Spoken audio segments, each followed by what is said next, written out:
আজি তোমালোকৰ লগত অন্য এটা ক্ৰিয়াকলাপৰ বিষয়ে আলোচনা কৰিবলৈ লৈছোঁ। বানানৰ শ্ৰেণীত তোমালোকক মাজে মাজে উপযুক্ত শব্দৰে খালী ঠাই পূৰ কৰিবলৈ দিয়ে। এনে ক্ষেত্ৰত কেতিয়াবা প্ৰায় একে উচ্চাৰণৰ দুটামান শব্দ দিয়ে আৰু তোমালোকে তাৰ পৰা শুদ্ধ উত্তৰটো বিচাৰি উলিয়াব লাগে। এনেদৰে শুদ্ধ শব্দটো বিচাৰি উলিওৱা কামটো সহজ যেন লাগিলেও আমি যদি শব্দকেইটাৰ অৰ্থৰ পাৰ্থক্য নাজানো তেন্তে অসুবিধাত পৰোঁ। আহাচোন আজি আমি তেনে এটা ক্ৰিয়াকলাপকে কৰোঁ। প্ৰথমতে চোৱা, মই প্ৰশ্নটো লিখি লৈছোঁ। উপযুক্ত ঠাইত শুদ্ধ শব্দটো বহুৱাই খালী ঠাই পূৰ কৰা। ক, তেওঁ নিজৰ সিদ্ধান্তত হৈ থাকিল। ব্ৰেকেটৰ ভিতৰত দুটা শব্দ দিছে, অটল অটল। প্ৰথমটোত মূৰ্ধন্য ট আছে আৰু দ্বিতীয়টোত দন্ত্য ট আছে। এতিয়া উত্তৰটো কৰাৰ আগতে আমি প্ৰথমতে এই শব্দ দুটাৰ মাজৰ পাৰ্থক্যটো জানি ল'ব লাগিব। প্ৰথমটো অটলে বুজাইছে স্থিৰ, লৰচৰ নোহোৱা, আৰু দ্বিতীয়টো অটল অৰ্থাৎ দন্ত্য ট থকা অটল এই শব্দটোৰ অৰ্থ হৈছে তলি পাবলৈ নোহোৱা। গতিকে প্ৰশ্নটোত যে আছে তেওঁ নিজৰ সিদ্ধান্তত হৈ থাকিল, গতিকে এইটো হ'ব মূৰ্ধন্য ট থকা অটল বানানটো। তোমালোকে নিশ্চয় বুজি পাইছা। এতিয়া খ নম্বৰটো চোৱা, এদিন মোক লগ ধৰিবা। ব্ৰেকেটত দুটা আছে, অন্ন অন্য। এতিয়া আমি অৰ্থটো চাওঁ। অন্ন শব্দই খাদ্যক বুজায় আৰু অন্য শব্দই আন অৰ্থটো বুজায়। গতিকে এদিন মোক লগ ধৰিবা, সেইটোৰ উত্তৰটো হ'ব অন্য এদিন মোক লগ ধৰিবা। গ নম্বৰটো চাওঁ আহা, আমাৰ বাৰীত কঁঠালে বহুত পেলাইছে। দুটা শব্দ আছে, মুচি মুচি, এটা দীৰ্ঘ ঈকাৰ আছে আৰু দ্বিতীয়টোত হস্ৰ ঈকাৰ আছে। এতিয়া আমি অৰ্থটো চাই লওঁ। মুচি, প্ৰথমছত দীৰ্ঘ ঈকাৰ থকা মুচি এই শব্দটোৱে জোতা চেণ্ডেল চিলাই কৰা মানুহক বুজায়। আনহাতে মুচি বানানটোৱে হস্ৰ উকাৰ, প্ৰথমছত হস্ৰ ঈকাৰ, এই মুচি শব্দটোৱে কঁঠালৰ কলিক বুজায়।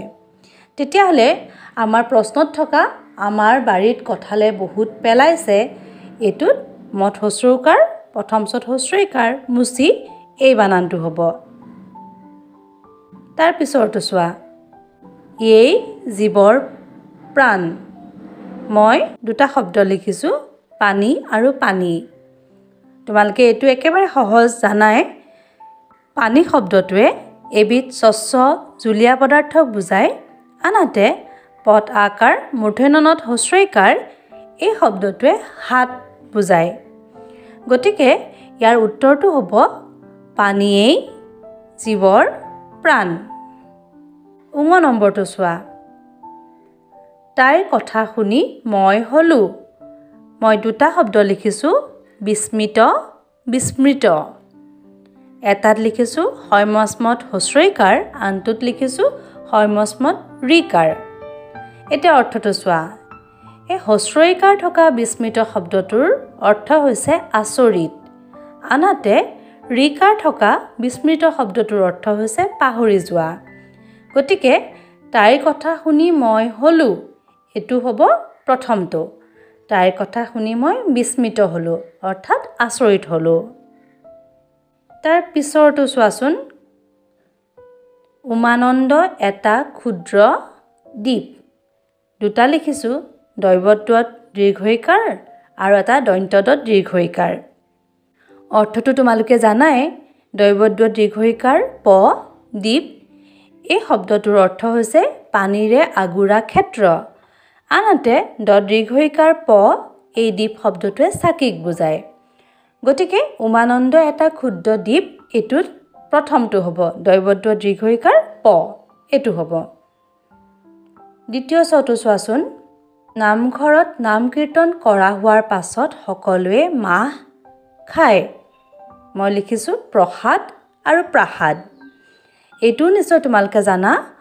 প্ৰসাদ শব্দটোৰ অৰ্থ হৈছে দেৱতাক নিবেদন কৰা বা উচৰ্গা কৰা বস্তু। আনহাতে প্ৰাসাদ শব্দটোৰ অৰ্থ হৈছে অট্টালিকা।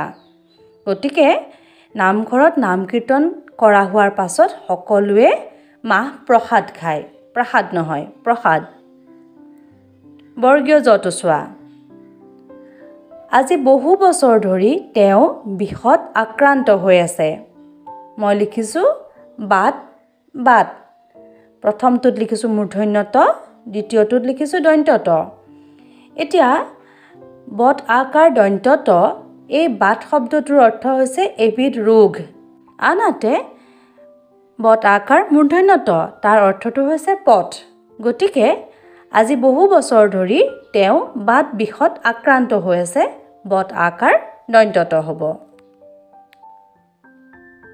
ইয়াৰ পিছৰটো চোৱা 3 বজাত আমাৰ বিদ্যালয় হয় ছুটি এই বানানটো মই দুই ধৰণে লিখিছোঁ প্ৰথম চত হস্ৰৌকাৰ মূৰ্ধন্য তত হস্ৰইকাৰ আৰু দ্বিতীয় চত হস্ৰৌকাৰ মূৰ্ধন্য তত দীৰ্ঘইকাৰ অৰ্থ পাৰ্থক্য দুটা তোমালোকে জানা নিশ্চয় প্ৰথমটোৰ অৰ্থ হৈছে চাপৰ লগাতকৈ কম ওখ সংক্ষিপ্ত আনহাতে দ্বিতীয় চত হস্ৰৌকাৰ মূৰ্ধন্য তত দীৰ্ঘইকাৰ এই ছুটি শব্দটোৰ অৰ্থ হৈছে কামৰ সময়ৰ অন্ত গতিকে উত্তৰটো হ'ব দ্বিতীয় চত হস্ৰৌকাৰ মূৰ্ধন্য তত দীৰ্ঘইকাৰ 3 বজাত আমাৰ বিদ্যালয় ছুটি হয় আৰু এটা উদাহৰণ লওঁ আহা ৰুবুলে আজিও মনে মনে গাখীৰৰ খাইছিল লিখিছোঁ হৰ এটাত লিখিছোঁ দন্ত্য স ৰ আনটোত লিখিছোঁ তালব্য স ৰ এতিয়া অৰ্থটো তোমালোকে জানা নিশ্চয়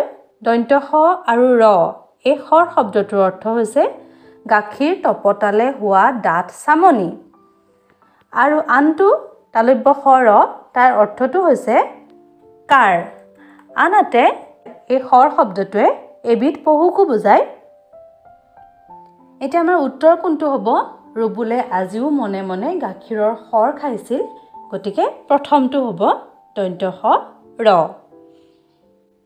শিক্ষাৰ্থীসকল এনেকুৱা ক্ৰিয়াকলাপবোৰ তোমালোকে নিজেও কৰিবলৈ চেষ্টা কৰিবা আৰু ইয়াৰ বাবে তোমালোকে অভিধানৰো সহায় ল'ব পাৰিবা